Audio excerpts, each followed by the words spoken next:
জনগণের টাকা ফেরত না দিয়েই জনপ্রতিনিধি হওয়ার দৌড়ে ৪৫ ঋণ খেলাপি। এ দেশে যা ভোগান্তি সব জনগণকে ভুগতে হয়। সাধারণ মানুষ যদি কয়েক লাখ টাকার ঋণ নেয়, ব্যাংক তাদের রাতের ঘুম হারাম করে দেয়। কিন্তু এদিকে আসলাম চৌধুরীর মতো রাঘব বোয়াল বা মাথায় ১৭০০ কোটি টাকা ঋণ পরিশোধ না করেও ভোটের দৌড়ে এগিয়ে যায়। এদেরকে নির্বাচন কমিশন আবার প্রার্থী নির্বাচনে বৈধতাও দেয়। নির্বাচন কমিশন সংশ্লিষ্টতা ও আইনের অপব্যবহারই পার পেয়ে যাচ্ছেন এই খেলাপিরা। চট্টগ্রামের সীতাকুণ্ড থেকে এমপি হতে চাওয়া বিএনপি নেতা আসলাম চৌধুরী ভাগ্যবান বলতেই হবে। মাথায় তার ব্যাংকে গচ্ছিত রাখা জনগণের আমানতের ১৭০০ কোটি টাকার ঋণ বারবার প্রতিশ্রুতি দিয়েও যা পরিশোধ করেননি। কিন্তু বড় দলের নেতার উপদেষ্টাকে সৌজন্যতা দেখিয়ে যেন দায় পরিশোধ করেছেন নির্বাচন কমিশন। অথচ হলফনামা তথ্য বলছে এই প্রার্থীর সম্পদের তুলনায় ঋণের পাল্লা এতটাই ভারী যে তার স্থাবর অস্থাবর সম্পদের মোট মূল্য প্রায় ৪৯৬ কোটি ৯৫ লাখ টাকা হলেও বিভিন্ন ব্যাংক ও আর্থিক খাতে তার ঋণের পরিমাণ আকাশচুম্বী। জমিদার হিসাবে ১০৬০ কোটি টাকা এবং বিভিন্ন প্রতিষ্ঠানের পরিচালক হিসাবে ২৮৫ কোটি টাকা সহ সব মিলিয়ে তার ঋণের বোঝা তার সম্পদের প্রায় ২৪.২৫ গুণ।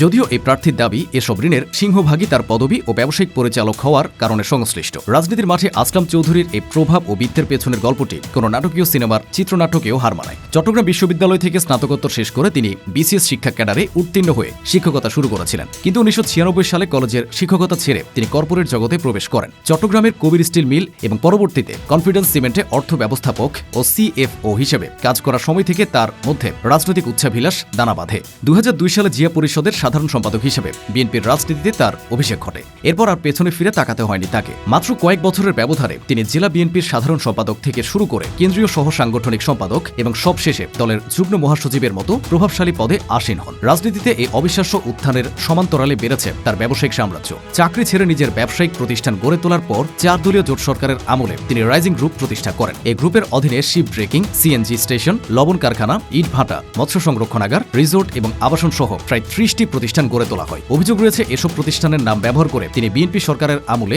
১০ থেকে ১২টি ব্যাংক থেকে প্রায় ৬,৫০০ কোটি টাকার ঋণ গ্রহণ করেন, যার মধ্যে হাজার হাজার কোটি টাকা আজও অনাদায়ী। হিসেব বলছে এবি ব্যাংক, ট্রাস্ট ব্যাংক, বেসিক ব্যাংক এবং সাউথ ইস্ট ব্যাংক সহ বেশ কিছু আর্থিক প্রতিষ্ঠানে তার অনাদায়ী ঋণের পরিমাণ কয়েকশো কোটি টাকা। এমনকি কর্ণফুলী নদীর তলদেশ দখল করে ইটভাটা নির্মাণের মতো গুরুতর অভিযোগ রয়েছে তার বিরুদ্ধে। তবুও এত বিপুল অঙ্কের খেলাপি ঋণের দায় কাঁধে নিয়ে তিনি নির্বাচনী ময়দানে টিকে আছেন। যেখানে সাধারণ মানুষের সামান্য ঋণের দায়ে আইনি জটিলতায় পড়তে হয়, সেখানে ১৭০০ কোটি টাকার বোঝা নিয়ে আসলাম চৌধুরীর এই নির্বাচনী পথ চলা দেশের বিচারিক ও গণতান্ত্রিক কাঠামো নিয়ে নতুন করে ভাববার অবকাশ তৈরি করে।